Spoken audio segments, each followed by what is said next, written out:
Hi, Paul, and hello everyone online, and thanks so much for taking the time to listen in today. I'm looking forward to showing everyone today how to adjust your style of communication so that you avoid miscommunication and almost instantly improve the level of rapport you have and the effectiveness of your discussions. What I'll be doing is providing you some background about the four core energy levels and then going through how to identify your own style and those you interact with, and then how to best get your points across in an influential manner. Yes, Rob, I'm looking forward to this as it's an integral part of any relationship, whether that's family, friends, a manager of people, or in particularly in a sales scenario. But before we do, we should cover some basic housekeeping. We want these webinars to be interactive, so we'd love you to send us a question through at any time, or you can wait for our Q&A session at the end. To do that, you'll see a box on the top right-hand side of the screen, like this one. Just type your question and we'll answer it during the webinar, or Rob will follow up with you later. I'll remind you that a replay of the webinar will be sent to you after the conclusion, along with Rob's slide presentation. So don't try to get down all the details, just note down any jewels of wisdom or immediate actions that you find important. So, Rob, what can people expect to learn from today's webinar? Well, Paul, there's a lot I could go through today when it comes to communication and making the most of it, but I will have to be brief, and in some cases I will have to gloss over things that we could spend much more time on. Just imagine if you could predict what someone will do in any given situation.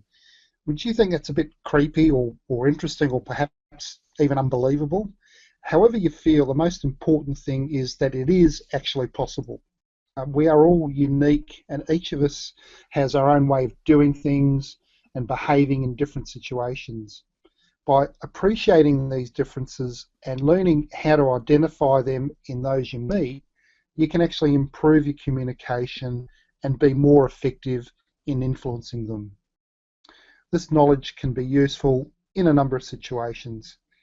As you pointed out, Paul, for personal interactions with family and friends, for leaders and managers to understand their team and be able to influence them effectively, in recruiting staff and ensuring that they interact well with the current employees, and in any sales situation so you can better appreciate how to present your product or service in a way that it will maximise the chances of a successful close. So in this webinar I will take you through the four main energy types and how to use them to understand and communicate with everyone you meet. We'll learn the characteristics of each type and apply them to yourself, your friends, and your work colleagues. Then we'll learn how to hit the right buttons with your behaviour and communication so that you can be more effective in influencing them. That sounds like a great asset to have in business, Rob. Yes, it is, Paul, and I hope our listeners gain an appreciation today of how powerful something like this can actually be. Let's first put up a definition. Communication is the meaningful exchange of information between two or more people, usually to convey some sort of message. As you can see here, that exchange comprises both verbal and non-verbal elements. So it's important to note that not only how it's being said, but what's being said. And as this quote by Peter Drucker, who's a author and management expert in the field, the most important thing in communication is to hear what isn't being said. And that's what we'll be looking at in more detail today. In essence, we'll look at the style of communication, which amalgamates a person's behaviour along with the verbal and non-verbal elements. What I'll try to convey today is an overall understanding of your own behavioural style, an understanding of your own listening style, and understanding of how people around you communicate, an understanding of how to appreciate your style and adapt it to communicate better with others, and how to understand how this can then be applied to a group or team members. That's a great series of outcomes for the webinar today, Rob. Yeah, thanks, Paul. Yes, it will be, and I'm sure there will be something everyone will learn today. So firstly, I'm going to present the quadrant model that this is all based on. Okay. This graphic shows the various behavioural profiles we each fit into in some way. We can be introverted or extroverted along that scale. We can either be task or people-oriented. We can be either thinkers or feelers. And we can be either quick to act or we can process things before we act. This gives us the 4 quadrants displayed here. So the dominance quadrant, represented by those of us who are extroverts, task-oriented, thinkers, and who make quick decisions. The influence quadrant of extroverted, people-oriented feelers who also make quick decisions. The steadiness group, who are introverted, people-oriented feelers who take their time making decisions, or the compliance quadrant of introverted, task-oriented thinkers who also take their time making decisions. So this is the DISC model of behavioural profiling. Another way to look at this is that D and I people are more outgoing, while S and Cs are more reserved. The Ds are the tellers in a group. They love to tell others what to do. And the Is love relating to other people. The S's tend to judge others and accept or not accept them. And the Cs are always assessing others and their situations. So when you encounter people of each quadrant, they actually then also talk about different things. The Ds talk about their goals, themselves, their values, their results, and the need for change. Is tend to talk about people, team spirit, good news, the future, and themselves. S's love to talk about agreements and principles, the past, proof, and all aspects about their team, while the C's are all about the facts and the details, the rules and the instructions. So you can see already that by picking up on certain clues, you can assign people you interact with into one of these quadrants. And maybe by now each of you have already done that while I've been going through these. Yeah, I sure have, right? I actually find that I fit a couple of quadrants. Is that possible? Yes, it is, Paul. In fact, more often than not, most people are a combination of at least 2 quadrants and sometimes even 3. Okay. But usually there's one more dominant quadrant, which is the one you should focus on when looking at how to influence them. Okay, so we've had a brief overview of the DISC quadrants, and hopefully you've decided on what is your likely quadrant. So let's see now how we would pick the quadrants of people that we're interacting with. To pick a D, you can look for the following characteristics of their style. So they tend to focus on the bottom line. They tend to be quite quick with their decisions. They always seem to be in a hurry. They're quite impatient and they can interrupt.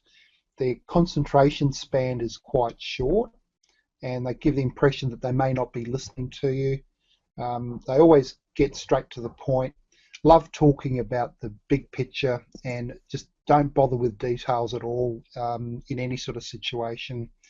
They're not into emotions at all. They're not into emotional conversations. And they tend to have trouble understanding other people's points of view. So to pick the I style, you can look for the following characteristics in a person. They tend to be easily distracted with the environment. They tend to interrupt quite regularly because they feel they need to contribute to maintain their concentration. They love talking about people and socialising, particularly when it comes to feelings. They can go off topic quite a bit. They do lose their focus. They're usually very animated. They love, using body language and so on. They get quite excited when they agree with you, and they're pretty quick in offering their opinions and feedback. Okay, so then we're on to the S then. We are, yes. So to pick an S, you can look for the following characteristics of their style. They tend to be more easygoing, very calm. They're your typical nice person that you meet. Mm-hmm. They tend to listen very carefully, and they always seem very engaged in the conversation. You often get the nods, and they seem to be going along with things. They are a little bit slow to make decisions, so they're the ones that will say, "Let me think about it," quite regularly. They don't easily get excited or animated with their body language, and they often ask questions about specifics and so on. And they do have strong opinions, but they often keep that to themselves. They're fairly quiet about it. Yep. And then finally, the C. To pick a C here are the sort of characteristics you can look for. They appear even more reserved than an S, and certainly very quiet. They do focus on details. They love specifics, so they love to study specifics, so they ask a lot of questions. These C's are not very comfortable at all with physical contact, so they avoid contact, and they don't easily express any disagreeing views. They'll keep them to themselves because they don't want to confront people. And they'll only make decisions after they've studied all the facts and the issues. And if they know that, they can be quite critical. If they've got their facts and opinions pretty strongly, they can be quite negative and critical about things. Okay, so how do we put all this together when we want to influence someone and improve our communication with them? Okay, so you put all this together, we can keep the following 4 steps in mind. Firstly, you need to be clear on the context of the discussion. Is it a friendly chat? Is it a business chat? Is it a sales scenario, and so on? Okay. Second, you need to be clear what the goal of the discussion is. Third, use your knowledge of DISC to understand the style of the person that you're talking to. And then finally, and the most important part, learn to adjust your style so that you can make an impact.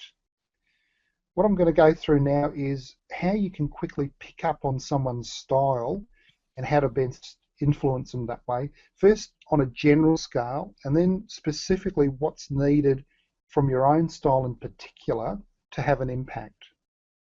Okay, so do we start with the D's again then?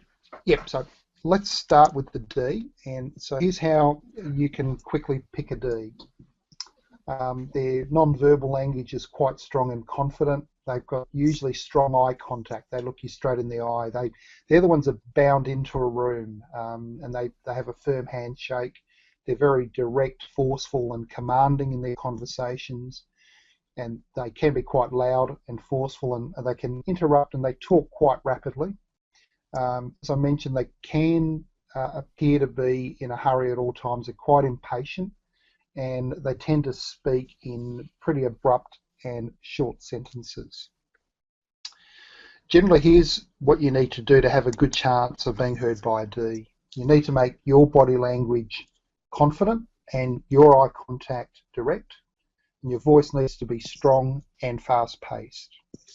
If you show any weakness or uncertainty, you've certainly lost them from the start. Now, here more specifically are aspects of each DISC style when communicating with a D. So these focus on areas of your style that would frustrate a D. So by relating in this fashion, you're more likely then to get a positive outcome. Okay, so in the previous slide, you explained what aspects are favoured by a D in a general sense. And these are peculiar aspects each style would adopt themselves. Is that right? Correct, Paul. That's right.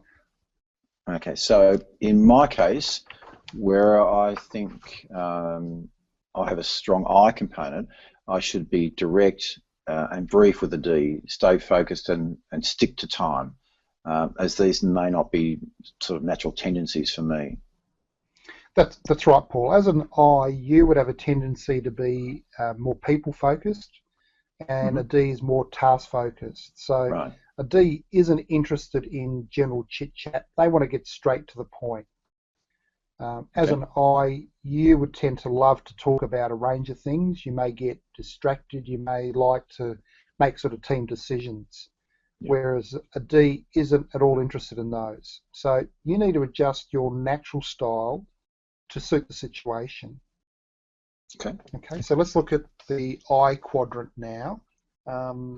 And here's how you can quickly pick an I, which would be you, Yep. Paul.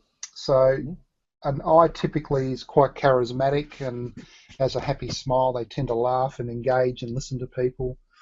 They can be a bit repetitive, as they tend to talk as they think. So there's a lot going on in their brains. They tend to be quite animated. They love using their hands and being expressive. They wear their feelings on their face, so you can see pretty clearly, what they're thinking. They can move and talk quite fast, and they're sort of fun people. They can be touchy-feely. They can seem to be a bit distracted at times and seem like they're not listening. And they can appear to be a bit unorganised or disorganised and a bit hectic at times. So here's what you need to do to have a good chance of being heard by an I.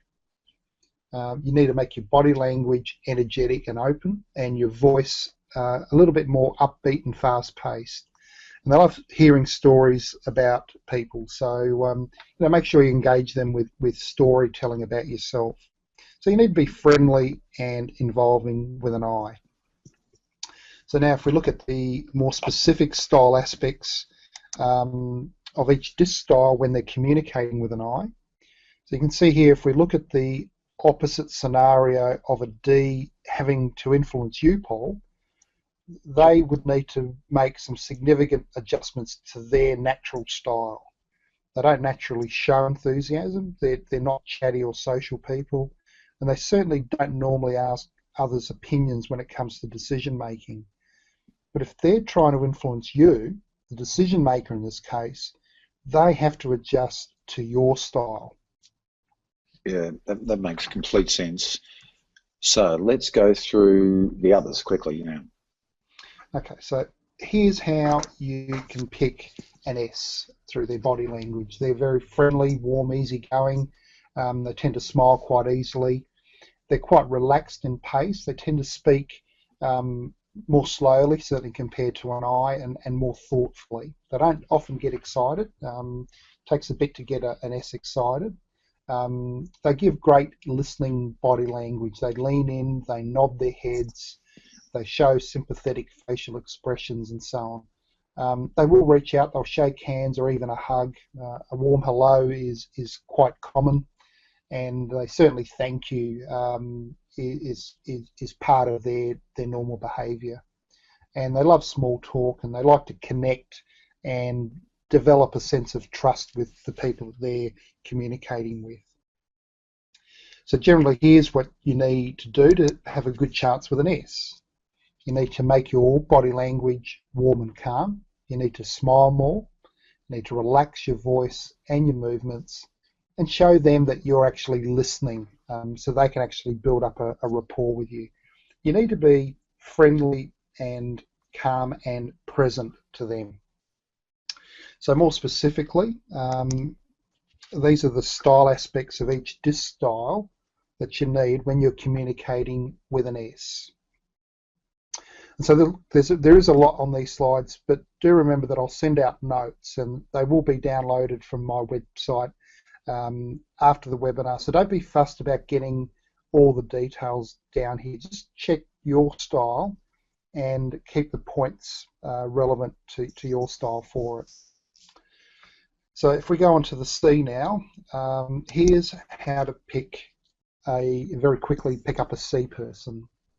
They tend to walk very slow. Very rarely they'll maintain eye contact for too long. They're very much great thinkers, so they tend to have typical poses with hands in pockets and things like that, fingers across their chin in a pensive mood. They tend to focus on detail, and they need a lot of evidence. They often pause and think as they go, and hand gestures are very limited, if at all. They're not animated in any great degree. Their voice is typically low volume and slow speed, and they're not at all comfortable with any form of contact. So they tend to avoid personal issues and direct contact. So generally, here's what you need to do to have a good chance with a D. You need to make your body language more reserved and relaxed. You need to be prepared to answer questions, so you need all those details to do that. And also be prepared to wait through the silences while they put everything together and they think through things. So you need to be reserved and happy to sit through silent periods while they think things through. Now here are again the more specific aspects for each DISC style when communicating with a C. So ordinarily, Paul, this and a pure D would be styles that you would find more difficult to get your points across to. Yeah, I think so. The C style is quite reserved, quiet, and obviously you want to get more involved and so on. However, we've actually done your full extended DISC behavioural profile report, and I know you actually display some flexibility with Cs as well. So you don't mind talking facts and details, do you? Yeah, that's right, Rob. We did do my full profile, and I found it's a great report to have. It provided a very sort of unique insight into how to manage myself and others I deal with in business. It showed it was mainly an I and some S in there as well, but some sort of C capabilities too. So yes, I don't mind talking facts and figures at all, and getting into the details. You know. Now, what about a team situation, Rob? How does this work when you have many styles involved? Okay, in a team, having an appreciation of everyone's communication style is a crucial skill to have to ensure your message gets across. You need to appreciate the best way for a team member to receive your message. So knowing which style quadrant you are and those of your team just makes that process easier. In dealing with an individual of a team, it's a much easier situation as there's only two of you. But imagine if you had an important task or project to get across to a mixed team of styles. Here you need to appreciate who needs what and direct the relevant information by focusing on that person with things like eye contact and body language. So the D in the group who just wants the big picture, you focus your gaze on them and outline what the project will achieve and who's responsible for what. That's really all they're interested in. For the Cs who want details, you need to make sure you know where the details are or how you'll provide more details and specific on the project for them. For the Is, you present how the project will require interaction and involvement of the group. And for the S's, it's important that they feel a sense of accomplishment and solidarity on completion of the group task. So by addressing the various aspects of the project this way, you can influence each member individually and as a team. That's a great example of how we can all be put together in real life scenario, Rob. So can you take us through now when we've picked a style of a person that we're interacting with, how best to sell an idea or a product or a service to that person? Okay, so here's how you can use the DISC Quadrant system to sell an idea, product or service. So to sell or influence a D style, here's what to do. You need to match their style and tone. You need to be direct and ask them specific questions. Don't waffle, because that'll just irritate them. Provide a couple of alternatives. They like making quick decisions, so don't give them too many things to think about. Remember, for them, they feel like a pioneer, an early adopter, or a leader. So you've got to point out what's in it for them and what will actually raise their profile. Don't be emotional with them. They don't respond to emotion at all, and certainly don't dominate the conversation, as they're the ones that they want to take control, and they want to be the ones talking. Do act quickly, because they do decide pretty quickly, and above all, ask for the sale. So don't waffle on about it. They expect to be closed. So make sure you ask for that sale, and take away any complexities. Again, they're not into detail. So do all the paperwork for them. Get all that all sorted, because they don't want to bother with any of the paperwork. To sell or influence an I style, here's what the important things are. You need to be friendly with them. You need to be open and talk about feelings. Don't race straight into that. So sort of make sure you schedule a bit of chatting time and get socially involved with them. Let them speak. Let them contribute to the interaction. Give them recognition when it's required. Don't go overboard, but compliment them as appropriate. And speak about people and feelings, and use examples and stories to elaborate what you're talking about. And again, ask for the sale. They expect to be asked for the sale. And again, they're a little bit haphazard, so you do most of the organising for them as much as possible. Okay, so on to S. Yep. To influence an S style, here's what you need to do. You need to focus on people and use real people examples. So with these, having testimonials is a great way to show how other people have been able to take advantage of what you're offering. Slow down your presentation. Don't be too hectic, because they need time to go through it all. Make sure you build trust with them and show that you're listening to them and being involved. Be very sincere. They can look through insincerity quite easily, and get feedback and be quiet about things. Just give them an opportunity to take it all in. Make sure you provide all the information they need. They like to have their facts and proof available. Make sure you have guarantees, instructions, extra services. They're the sorts of things that they're looking for in terms of their stability and security. Commitment from them will take a piece-by-piece approach. They're not going to make a quick decision. So get them nodding through the whole process as you take them through. And just keep in mind, they're all about fairness and family issues. So present your product, service, and so on as it relates to that in terms of family and strength and so on. And don't force them to make quick decisions. They need some time to go through that. And finally, the C style. With these, you need to provide facts and evidence. Avoid touching them, because they don't respond to that. That's quite an invasive issue for them. Be patient, be slow, allow them time to think things through. Give them plenty of detailed information. Make sure you control your own activity. Don't be too high in your movements and so on, so quite reserved and slow. And don't talk about personal issues. Certainly don't pressure them into decisions, and make sure you focus on the core issues. Right, well that's great, Rob. There's quite a lot in that. So just then finally, can you just take us through a brief summary of what we've learned today to sort of put it in a bit of an overview?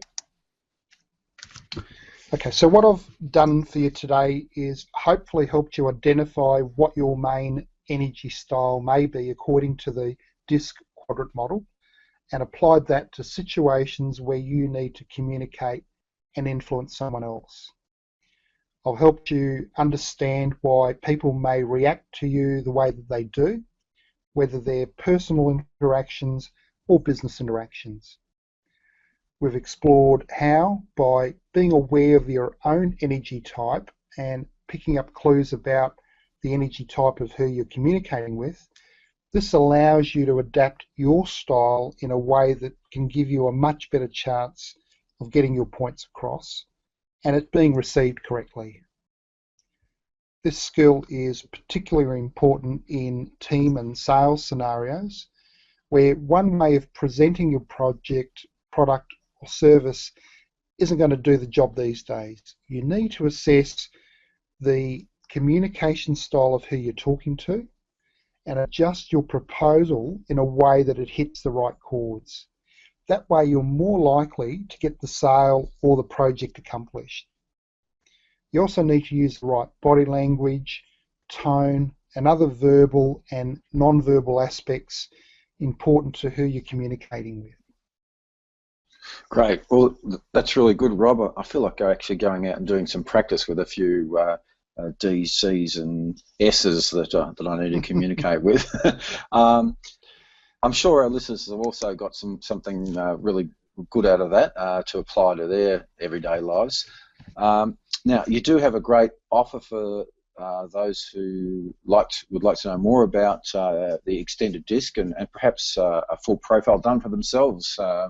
Can you tell us about that? But also while we wait for some questions, people can get their questions going. We'll just go through that offer with you, Rob.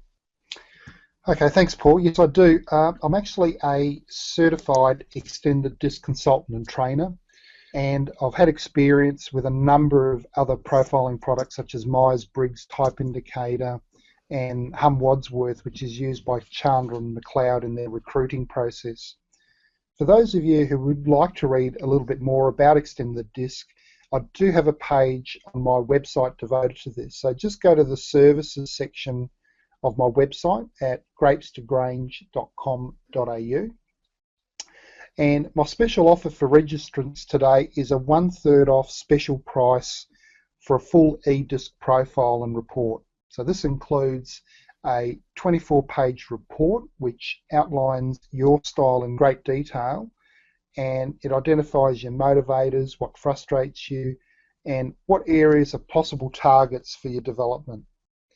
This report helps you identify all the other styles and what the do's and the don'ts are for each of those styles.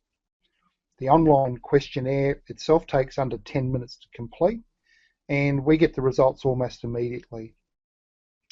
Now, the investment includes a full debrief by me on the whole report. So normally I charge almost $450 for this, but for registrants today, I'm taking 1/3 off and dropping the price to $297. So just click on the link that will appear. I've also got a page on my website for it as well, or contact me and I can arrange that special offer for you. Fantastic, Rob. That's a very worthwhile investment for anyone. I've done it myself, so I can testify to that being really worthwhile to do. Okay, we have a question from John. He comments that there seems a lot to be able to take in, and that it may not all be possible to put together to pigeonhole someone into a quadrant when you first meet someone. Is there a way to make the association quicker? Yeah, that's a good point. Thanks, John. One good suggestion I can offer, which I find works fantastically, is simply to ask someone what they do for their work.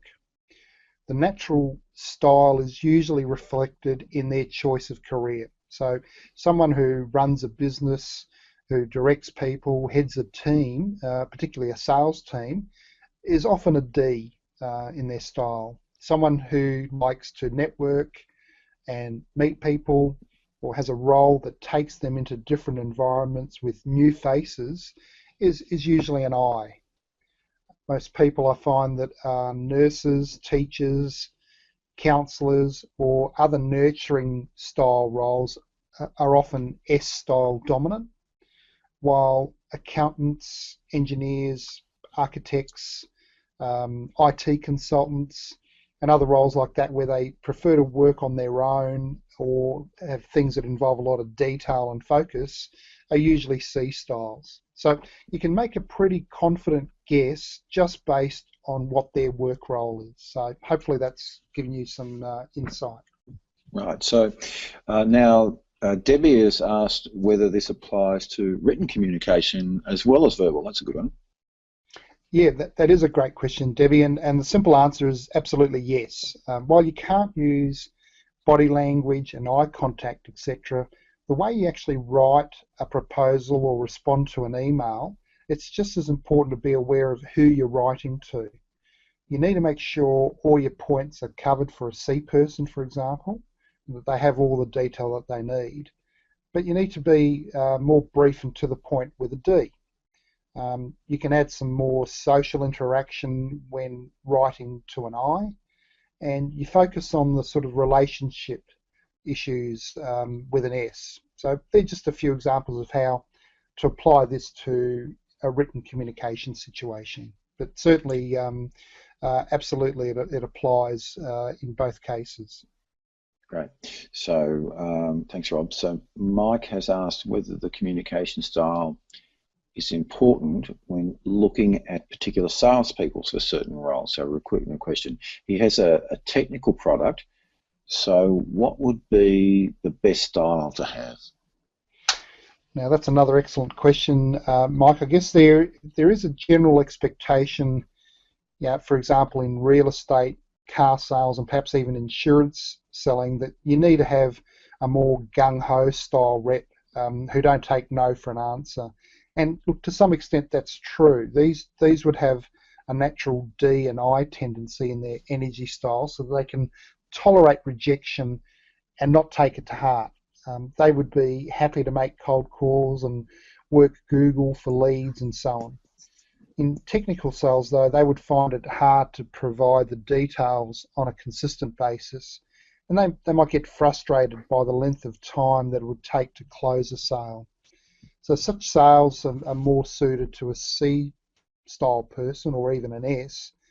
But on the other hand, they would find cold calling and prospecting a bit difficult to do. So it all depends on what the primary focus is for the role. So yes, by picking the right style for the role, it's important, but it's not the be-all and end-all. As long as a salesperson recognises what's needed and it doesn't require them to be consistently in another form of style, which they would find it quite stressful by, then most talented salespeople should be able to adapt their style to hit the right tone and close the sale. Okay, great, Rob. Well, look, we're getting close to our time allocation, so thank you, everyone, for your questions and your attendance. If there are any other questions, please email them to Rob and he'll follow up with you. The email addresses are on our Two Wise Heads website. We hope to see you join us in 2 weeks from today for our next webinar on a corporate brand image on a small business budget. So we will be interviewing Richard McKellar of Richard McKellar Design on how to go about redesigning a brand image for your business. So I hope you'll join us then. So just visit our Two Wise Heads website at twowiseheads.com.au to register. Until then, may all your business decisions be wise ones. Goodbye, Rob, and goodbye, everybody. Goodbye, everyone. Thank you.